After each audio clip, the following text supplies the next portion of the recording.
Welcome to our YouTube channel, The Alien Tales, and please ensure that you have subscribed. The last thing Commander Elias Vane remembered was the fire. His ship, the Cassiopeia Drift, had taken a hit from an uncharted asteroid fragment that tore through the engine bay like paper. Alarms blared, the navigation system spat error messages in 12 languages, and the last transmission he sent was unfinished. Then came the silence, the soundless terror of the void, and now, heat. When Elias awoke, he was sprawled across scorched sand, his suit torn, helmet cracked. Above him stretched a sky too violet to be Earth's, two suns casting long twin shadows behind jagged obsidian rock formations. His body screamed in protest. Oxygen levels were low, but he was alive. He groaned, trying to stand. The wreckage of the drift had gouged a black trench across the arid landscape. Smoke rose in a lazy spiral. That's when he saw her. She stood on a high ridge, cloaked in deep crimson, motionless. The wind caught her cape, and her long silver hair fluttered like silk. She held a spear of some kind, ornamental or deadly. Elias couldn't tell. Her eyes glowed faintly. Elias tried to call out but choked. His vision blurred.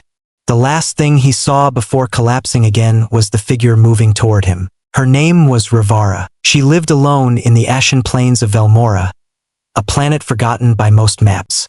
Once it had been a colony hub, a beacon for alien diplomacy. But after the Velmoran War, it was a graveyard of glass and bones. Rhivara had buried her mate, Crex, 5 years ago beneath the roots of the blood willow tree that still stood behind her home. She had not touched another soul since. Not with her hands.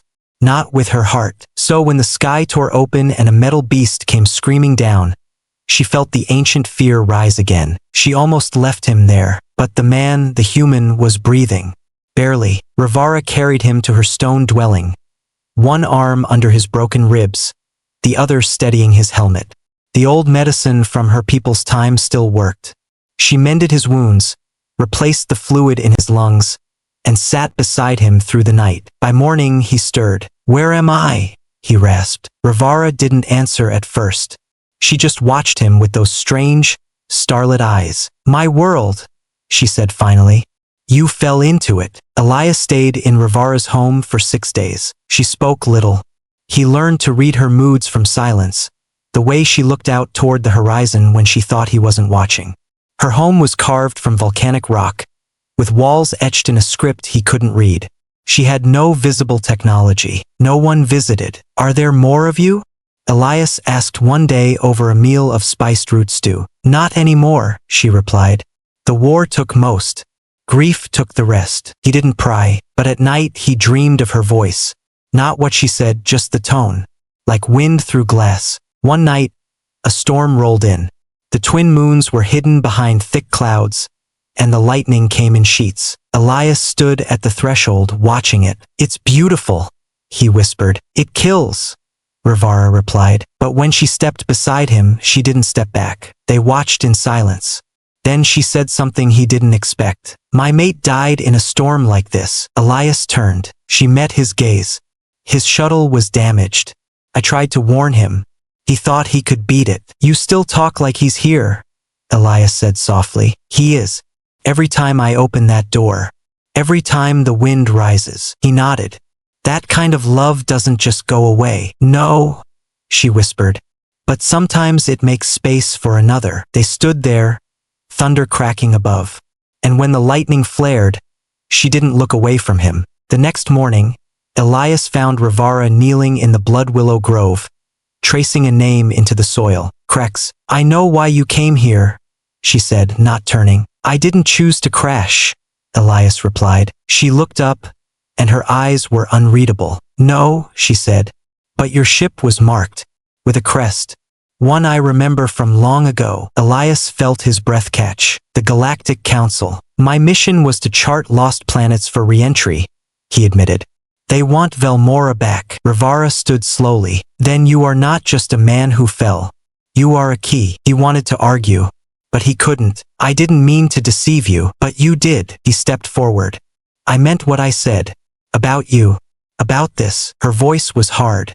"And when they come for you, when they come for us." Elias didn't have an answer. That night, The sky burned once more. A council scout ship broke through the atmosphere, searching for Cassiopeia Drift. Rhivara saw it before Elias did. "They'll take you back," she said. "They'll take me too." "I won't let them," he said. "Come with me. I don't belong to your stars, but you belong with me." She stared at him, tears brimming. "Say it again. You belong with me." They ran through the sand, through the ancient ruins, to the canyon where Rhivara had hidden her mate's old skimmer. Elias fired a beacon jammer into the sky. The scout ship recoiled, confused. Rhivara powered the skimmer. "If we go now, we'll be hunted. Forever." "Then let them hunt," Elias said. "I'd rather live in hiding with you than shine in their light alone." They flew through the night. Rhivara guided them to the other side of Velmora, to the obsidian caves where no signal could penetrate. They made a new home there, built from stone and stolen starlight. Some nights, Rhivara would stand at the edge of the cave, fingers brushing the wind. "He wouldn't have liked you," she said. "I can live with that," Elias said, and she smiled. Months passed. Elias fixed the old shuttle piece by piece. Rhivara carved stories into the cave walls. One morning, he found a new symbol beside Crex's name, his own. He didn't speak, just traced it with a finger. She came up behind him. "I didn't think I could ever love again," she whispered. "You didn't," he said. "You chose to." The council never found them. Velmora faded again into legend. But some nights, out in the edges of known space, travelers swear they see a single flame burning on a distant ridge, a flicker of violet against the dark. And if you listen closely, the wind almost sounds like laughter or love. The end.